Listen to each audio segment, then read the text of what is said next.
కర్నూలు జిల్లా పత్తికొండ నియోజకవర్గంలోని ప్రతి ఎకరాకు సాగునీరు అందించి హోసూరు దగ్గర తూము ఏర్పాటు చేయాలని సిపిఎం జిల్లా కార్యదర్శి గౌస్ దేశాయ్ డిమాండ్ చేశారు. గురువారం కామ్రేడ్ ఈశ్వర్రెడ్డి భవనంలో పత్రికా విలేకరుల సమావేశంలో సిపిఎం జిల్లా కార్యదర్శి గౌస్ దేశాయ్ మాట్లాడుతూ హంద్రీనివా ప్రధాన కాలువ విస్తరణ పనులు వేగవంతంగా చేసి సాగు భూములకు నీరు అందించాలని డిమాండ్ చేశారు.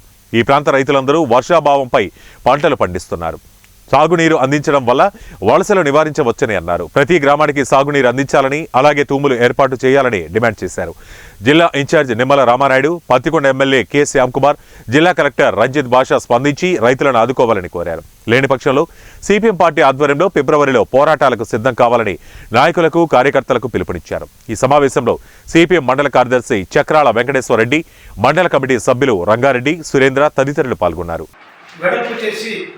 80,000 క్యూసెక్ల నీళ్లు వచ్చేలాగా చేయాలని చెప్పేసి పార్టీకి డిమాండ్ చేస్తున్నాం. ప్రభుత్వం దాన్ని పట్టించుకోవట్లేదు.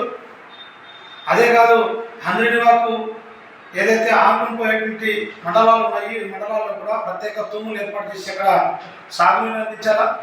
పత్తికొండ ప్రాంతంలో హోసూరు దగ్గర ఒక తూము ప్రధానంగా సూయిని ఏర్పాటు చేసి ఈ ప్రాంతంలో నుండి గ్రామాలకు సాగునీరు అందించడం కోసం ప్రభుత్వం దిగొచ్చి అక్కడ చేయాలని చెప్పి చెప్తున్నాం.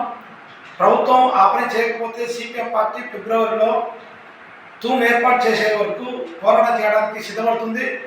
అందుకోసం ఇక్కడ నుండి ప్రజాప్రతినిధుల్ని ప్రత్యేకించి ఎమ్మెల్యే గారిని నేను కోరుతా ఉన్నా, ఇట్లా జిల్లా ఇన్ఛార్జ్ మంత్రిని కోరుతా ఉన్నా, జిల్లా కలెక్టర్ని కోరుతా ఉన్నా, రాష్ట్ర ప్రభుత్వానికి నివేదిక పంపించండి. పత్తికొండ ఈ ప్రాంతం అంతా కూడా దాదాపు వర్షాధార పంటలే ఎక్కువ పండించేటువంటి